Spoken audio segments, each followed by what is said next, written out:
భారతదేశంలో కాటికి కాలు చాచి ఉన్నాళ్ళు కూడా ఇంకా ఆస్తుంటే బాగుండు అని ఆలోచిస్తుంటారు. మాకు ఇంకా చాలా ఆస్తుంటే బాగుండు, మా పిల్లలకి మొత్తం ఇవ్వచ్చు అని చెప్పి. మనం చూస్తుంటాం మన దేశంలో ఫ్యామిలీ ఫైట్స్ కేవలం ఆస్తి కోసం అన్నతమ్ములు కట్టుకు చచ్చిపోతుంటారు, తండ్రులను చంపేస్తుంటారు, తాతలను చంపేస్తుంటారు.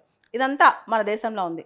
అయితే రీసెంట్గా బిల్ గేట్స్ ఒక పాడ్కాస్ట్లో ఒక స్టేట్మెంట్ చెప్పాడు.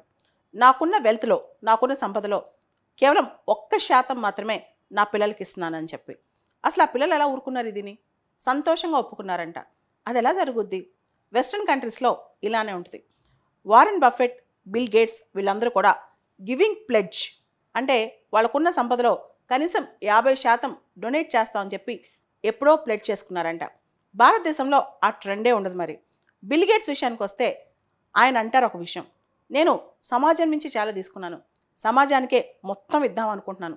ఆయన ఆస్తి దాదాపు $153 బిలియన్, ముఖేష్ అంబానీ ఆస్తి దాదాపు $80 బిలియన్, ఇలాన్ మస్క్ ఆస్తి మోర్ దెన్ $300 బిలియన్. అంటే బిల్ గేట్స్ ప్రపంచంలోనే ఒక గొప్ప సంపన్న వ్యక్తి.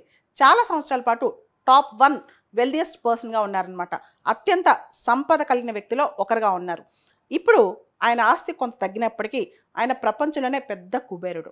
బిల్ గేట్స్ ఇప్పుడు అంటున్నారు, నా ఆస్తిలో 1% మాత్రమే నా పిల్లలకి ఇస్తానని. నా పిల్లలుగా పుట్టడం అనేది వాళ్ళ ప్రివిలేజ్ అవ్వకూడదు. నా ఆస్తి వాళ్ళకి ఎంటైటిల్మెంట్ కాదు, నేను సొసైటీకే తిరిగిస్తాను.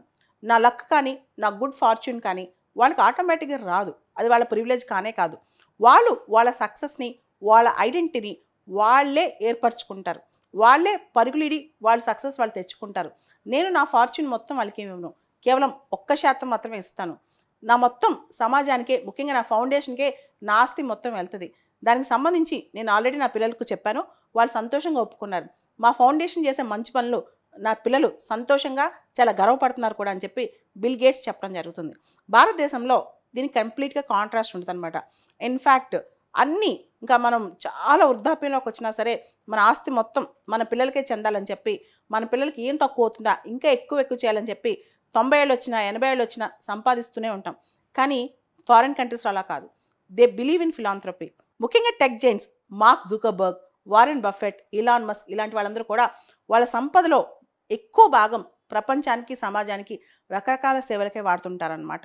ఇక్కడ మార్క్ జుకర్బర్గ్కి కూతురు పుట్టినప్పుడు ఫేస్బుక్లోని ఆయన షేర్స్ చాలా ఆడపిల్లల బాగోగు కోసం ఇచ్చారు. అలానే బిల్ గేట్స్, బిలిందా గేట్స్ ఫౌండేషన్ వాళ్ళు క్యాన్సర్, రకరకాల డిసీజెస్ కోసం మందులు కనిపెట్టడానికి సపరేట్గా ఒక పెద్ద ఫండే ఏర్పాటు చేశారు. పావర్టీ ఎలివేషన్ కోసం కూడా ఫండ్ ఏర్పాటు చేశారు. వారెన్ బఫెట్ అయితే తన సంపద మొత్తం చాలా వరకు దారాదత్తం చేశారనమాట.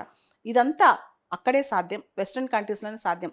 పిల్లలకి వెళ్ళే ఫార్చ్యూన్ అనేది, అంటే వాళ్ళకి వెళ్ళే సంపద అనేది వాళ్ళ ఒక హక్కులా భావించకూడదు, అదొక ప్రివిలేజ్లా భావించకూడదు. తండ్రి నుంచి వాళ్ళు సక్సెస్ ఎలా సంపాదించుకోవాలి నేర్చుకోవాలి, కానీ ఆస్తి ఎలా లాక్కోవాలో నేర్చుకోకూడదని చెప్పి వాళ్ళు నమ్ముతారనమాట. దీనివల్ల పిల్లలకి వాళ్ళ ఐడెంటిటీ వాళ్ళకు ఉంటుంది, వాళ్ళ సక్సెస్ వాళ్ళకి వస్తుంది, వాళ్ళు చాలా నేర్చుకుంటారు సమాజంలో అని నమ్ముతారనమాట.